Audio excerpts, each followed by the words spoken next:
Praise Lord अजीजों, जब हम प्रभु की सेवकाई करते हैं तो धर्मोत्साही होना पर्याप्त नहीं है। हमें अवश्य उस कार्य को करना चाहिए जो प्रभु हमें देता है। यदि हम वचन में देखें कुलुस्सियों की पत्री 1 बाब उसका 29वीं आयत, यहाँ पर वचन इस प्रकार कहता है कि इसी के लिए मैं उसकी उस शक्ति के अनुसार जो मुझ में सामर्थ के साथ प्रभाव डालती है तन मन लगाकर परीक्षण भी करता हूँ। मेरे जो परमेश्वर हम में कार्य कर रहा है तो हम भी बाहर कार्य कर सकते हैं। हम अक्सर बहुत सी बातें बाहरी करते हैं परंतु भीतरी कुछ अधिक नहीं किया है। अगर परमेश्वर ने भीतर अधिक नहीं किया, अधिकतर हर बातें हमारे द्वारा ही की गई है, इस प्रकार का कार्य महत्वपूर्ण हो सकता है, किसी अर्थ का नहीं। मेरे अजीजों, प्रभु की सेवकाई करने में परमेश्वर को अवश्य ही हमें एक ऐसे स्थान पर लाना चाहिए कि हम उस किसी बात को न चाहें जो परमेश्वर में से ना निकली हो। यदि परमेश्वर नहीं चल रहा तब हम चलने का साहस नहीं करेंगे। मेरे अजीजों, हव्वा आदम की हड्डियों की हड्डी और उसके मांस में का मांस थी। ये इस महत्व को बताता है कि अंदर की हड्डी और बाहर का मांस सभी मसीहों में से था। सब कुछ भीतर और सब कुछ बाहर उसी का है। हमारी ओर से कुछ भी नहीं हो सकता। हव्वा में सब कुछ आदम में से था और कलीसिया में सब कुछ मसीह में से है। यह बात कुछ महत्व नहीं रखती कि हम किसी बात को कितनी अच्छी तरीके से कर सकते हैं। ये सब परमेश्वर के अनंत उद्देश्य में निरार्थक है। ये बात कुछ महत्व नहीं रखती कि कुछ कितना अच्छा है। ये संभवतः परमेश्वर की महिमा नहीं कर सकता यदि ये हमारी ओर से निकला हुआ हो तो। मेरा अजीजों, पहली स्त्री उस स्त्री का प्रतिनिधित्व करती है जो परमेश्वर के हृदय के अनुसार हो। मात्र एक पुरुष ही ऐसा नहीं था जिसने परमेश्वर के हृदय को अभिव्यक्त किया हो। एक स्त्री भी थी। मात्र मसीह ही नहीं है जो परमेश्वर के हृदय को संतुष्ट कर सकता है, कलीसिया भी है। मसीह परमेश्वर के हृदय को संतुष्ट करता है क्योंकि वह परमेश्वर को अपना सिर बनाता है। कलीसिया के साथ भी अवश्य ही ऐसा होना चाहिए। उसे भी परमेश्वर को अपना सिर बनाना चाहिए। जब कलीसिया इस स्थिति पर पहुंच जाती है, परमेश्वर की इच्छा पूरी होगी। परमेश्वर इस प्रकार के लोगों को पृथ्वी पर पाने की इच्छा करता है और जब वह पाता है उसके हृदय की इच्छा संतुष्ट होती है। याद रखें कि जो कुछ मनुष्य के स्वयं से निकलकर आता है वो मात्र धूल है और सहायक होने की सामग्री के योग्य नहीं है। मात्र वही जो मसीह से निकलता है कलीसिया है। मेरे अजीजों, हम पहले ही देख चुके हैं कि हव्वा मट्टी से नहीं बनी थी परंतु आदम से बनी थी। आदम वो सामग्री था जिससे हव्वा बनी थी। इसी प्रकार मसीह कलीसिया की सामग्री है। परमेश्वर ने कलीसिया बनाने के लिए मसीह का प्रयोग किया। अब हम देखेंगे कि हव्वा कैसे बनी और कलीसिया कैसे बनी थी। उत्पत्ति 2 बाब उसकी 21 से 23वीं आयत में लिखा है कि तब यहोवा परमेश्वर ने आदम को भारी नींद में डाल दिया और जब वो सो गया तब उसने उसकी एक पसली निकालकर उसकी जगह मांस भर दिया और यहोवा परमेश्वर ने उस पसली को जो उसने आदम में से निकाली थी स्त्री बना दिया और उसको आदम के पास ले आया। तब आदम ने कहा, अब ये मेरी हड्डियों में की हड्डी और मेरे मांस में का मांस है, इसलिए इसका नाम नारी होगा क्योंकि ये नर में से निकाली गई है। मेरे अजीजों, परमेश्वर कलीसिया को मसीह की मृत्यु में से सामने लाया। मसीह की मृत्यु के बारे में उत्पत्ति 2 के शब्द बहुत विशेष है। पद 21 ये कहता है कि तब यहोवा परमेश्वर ने आदम को भारी नींद में डाल दिया।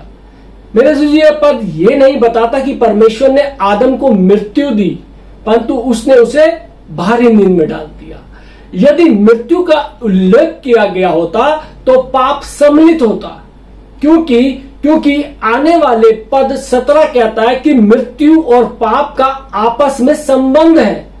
मेरे अजीजों, आदम की नींद मसीह की मृत्यु के स्वरूप का पहलू है। जिसका संबंध छुटकारे से नहीं था, परमेश्वर मसीह में से कुछ ले रहा है और इसे कलीसिया बनाने के लिए प्रयोग कर रहा है। इसलिए नींद को उसकी मृत्यु के स्वरूप के लिए प्रयोग किया गया, जिससे मनुष्य जीवन पाता है। मेरे दोस्तों, छुटकारा और जीवन प्राप्ति दो अलग अलग बातें हैं। छुटकारा हमारे पाप के बोध का नकारात्मक पहलू है। हमने पाप किया और हमें मृत्यु मिलनी चाहिए, इसलिए मसीह हमारे पापों को सहन करने के लिए आया। उसकी मृत्यु ने हमारे छुटकारे को पूर्ण किया। उसकी मृत्यु का ये पहलू पाप से संबंधित है, परंतु उसकी मृत्यु का एक अन्य पहलू है जिसका छुटकारे से संबंध नहीं है। ये स्वयं का अपने आप को हमारे अंदर प्रदान करना है ताकि उसकी मृत्यु के द्वारा हम जीवन पा सके। आदम की नींद हव्वा का छुटकारा नहीं थी। ये इसलिए थी कि पसली को निकाला जा सकता था ताकि उसकी रचना हो।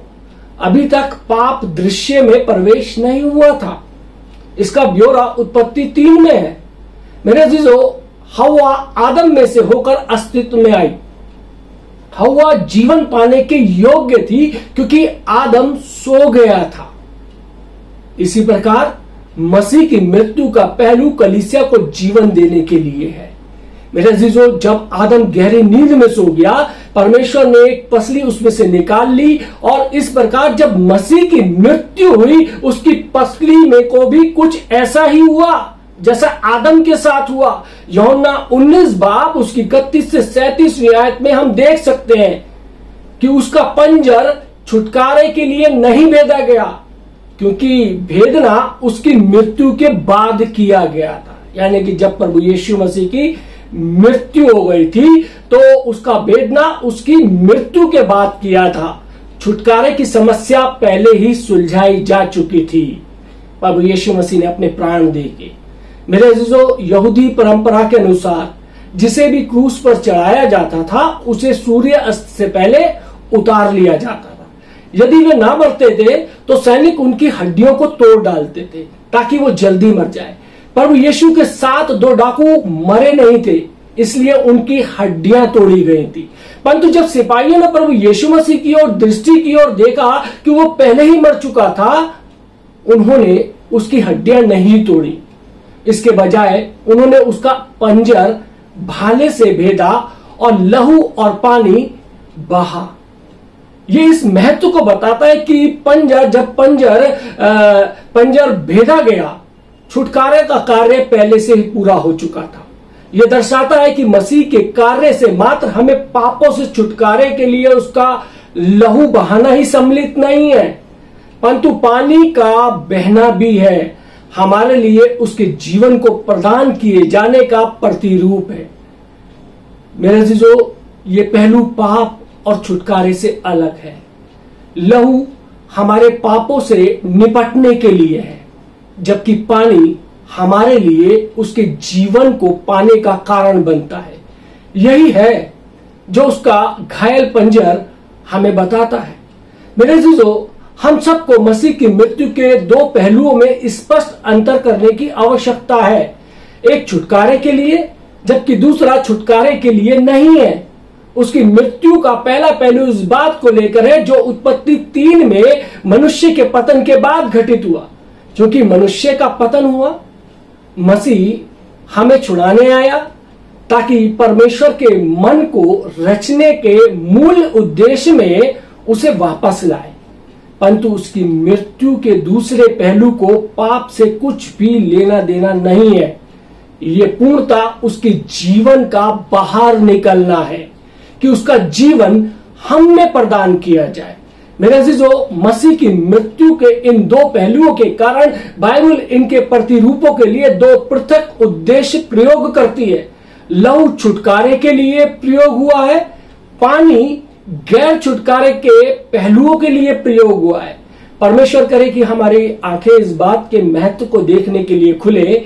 लहू छुटकारे के लिए है और पानी उसके जीवन को प्रदान करने के लिए, क्योंकि हम पाप कर चुके हैं और परमेश्वर के सामने पापों से भरे हुए।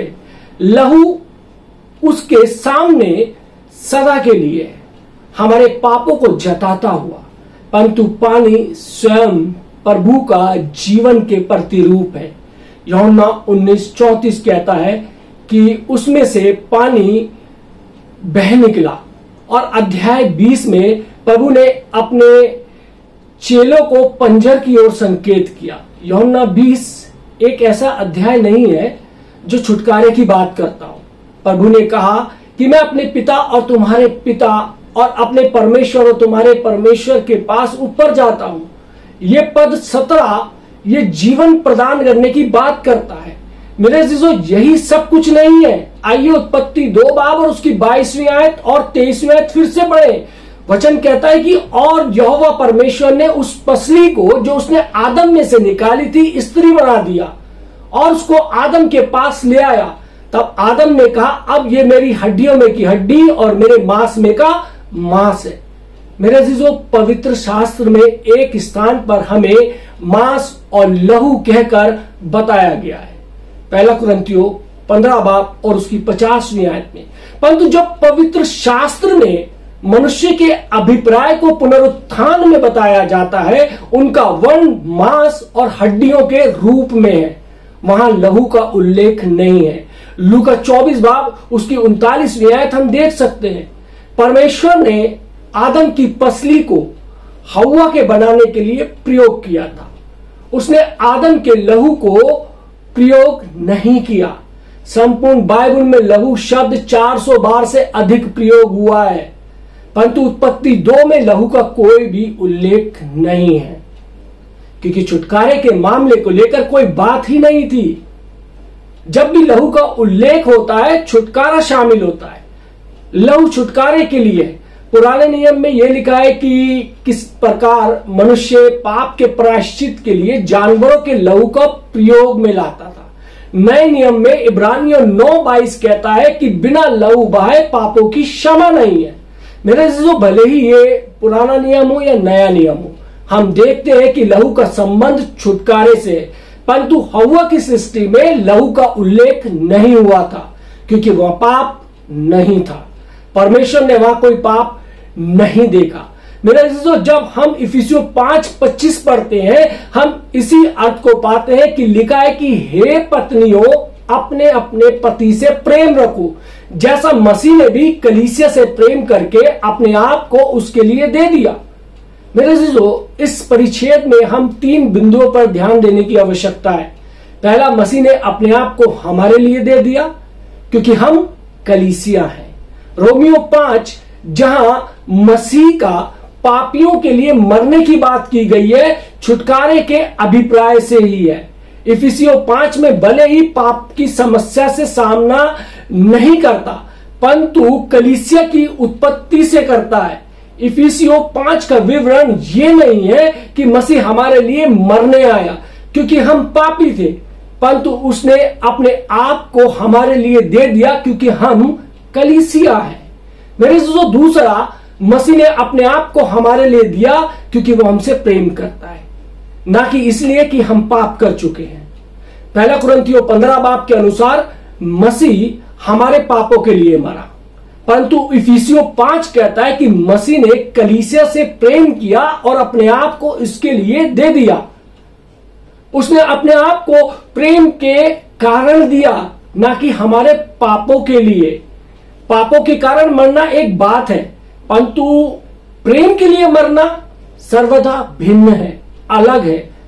पाप के लिए मरना पापों की समस्या का सामना करना है, ये छुटकारा है, परंतु मसीह का हमारे लिए अपने आप को दे देना प्रेम की बात है।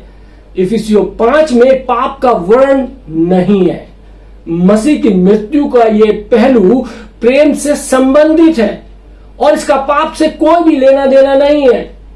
मेरे जो तीसरा, मसीह ने अपने आप को इसलिए दिया ताकि वे अपने आप को हमको दे सके, हमारे पापों के लिए बिना कोई प्रश्न पूछते हुए।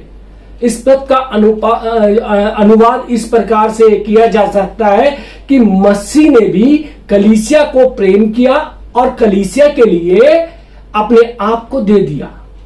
आदम ने अपनी हड्डी अर्थात पसली हव्वा को प्रदान की थी। मसीह ने भी अपने आप को हमारे लिए प्रदान किया है। हम उसे अपने पास इसलिए पाते हैं क्योंकि वो मरा, वो हम में पहले से ही प्रवेश कर चुका है। क्योंकि वो मरा, अब हमारे भीतर उसका भरपूर जीवन है। उसने स्वयं अपने आप को हमें प्रदान किया। मेरे अजीजों, एक क्षण इस बात को ले, क्या ये अद्भुत नहीं है? सोचिए, परमेश्वर के दृष्टिकोण से कलीसिया ने कभी पाप नहीं किया और पाप से कभी भी संबंध कलीसिया का नहीं रहा है। यह सच है कि परमेश्वर जानता था कि मनुष्य का पतन हो गया था और उसे छुटकारे की आवश्यकता थी, परंतु अद्भुत रूप से दूसरी ओर उसने पाप को बिल्कुल भी नहीं देखा। दूसरे शब्दों में, हमारे भीतर एक ऐसा भाग है जिसे छुटकारे की आवश्यकता नहीं है। यह वो भाग है जिसे हमने मसीह से पाया है। इसे छुटकारे की आवश्यकता नहीं है क्योंकि यह पाप से परे है। निश्चय ही हम इस भाग को छुटकारा पाने के बाद पाते हैं। जब तक छुटकारा नहीं होगा तब तक हम इस भाग को नहीं पाएंगे। यह भाग कलीसिया है। मेरे अजीजों, पवित्र शास्त्र दर्शाता है कि किस प्रकार परमेश्वर ने कई स्त्रियों को कलीसिया के प्रतिरूप के लिए प्रयोग किया। उत्पत्ति में हव्वा की कथा के साथ, रबेका और आस्तन की कथा, रबेका का इसहाक से विवाह कलीसिया का प्रतिरूप है जो मसीह को दी गई। आसनत का यूसुफ से विवाह और मिस्र में उसके पुत्रों का होना कलीसिया का प्रतिरूप है जो परमेश्वर के लिए संसार में से चुनी गई है। निर्गमन की पुस्तक में सिपोरा का मूसा से जंगल में विवाह की बात करता है। यह कलीसिया का जंगल में प्रतिरूप है। योशू की पुस्तक अक्सहा की बात करती है। विवाह के पश्चात उसने ऊपरी भाग और निचले सोतों को मांगा था। यह उत्तर अधिकार में कलीसिया द्वारा उत्तर अधिकार में पाने का प्रतिरूप है। रूत का बोआज से विवाह कलीसिया के छुटकारे का प्रतिरूप है। अबीगेल का दाऊद से विवाह युद्ध के लिए सूचीबद्ध की गई सेना की कलीसिया का प्रतिरूप है। मेरे अजीजों, पुराने नियम में बहुत सी स्त्रियों के बारे में बताया गया है जो कलीसिया के बहुत से पहलुओं की प्रतिरूप है। कलीसिया को संसार में से चुन लिया गया था। इसका छुटकारा हुआ, जंगल में इसे ले जाया गया, युद्ध के लिए सूचीबद्ध किया गया, उत्तराधिकार दिया गया और मसीह को सौंपा गया। ये सभी प्रतिरूप पवित्र शास्त्र में कलीसिया के अभिप्राय से है, परंतु उनमें से उत्पत्ति 2 का प्रतिरूप अनूठा है, बिल्कुल अलग है।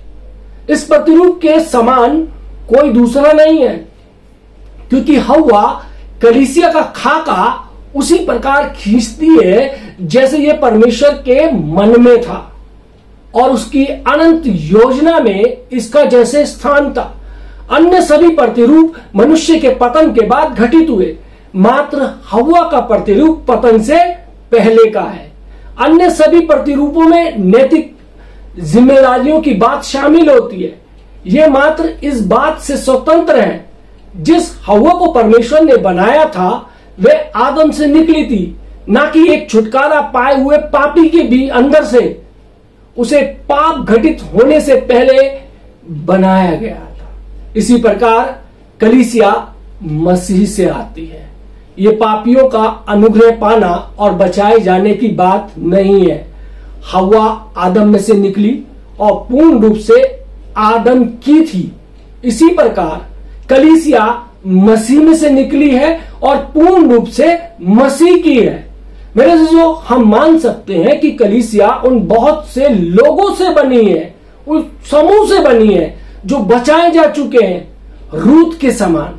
रूत पूर्ण रूप से पाप में पड़ी थी और बोआज उसे छुड़ाने आया, परंतु यह दृश्य उस कलीसिया का नहीं है जिसे उत्पत्ति 2 हमें दिखाता है। रूत के समय में पाप पहले से ही आ चुका था, परंतु उत्पत्ति 2 में पाप को लेकर कोई समस्या नहीं थी। उत्पत्ति 2 में कोई पाप नहीं था। ये कलीसिया है जो आरंभ में थी, इसकी पाप से कोई सहभागिता नहीं थी। ये एक अद्भुत बात है और ये बहुत अर्थपूर्ण शब्द है।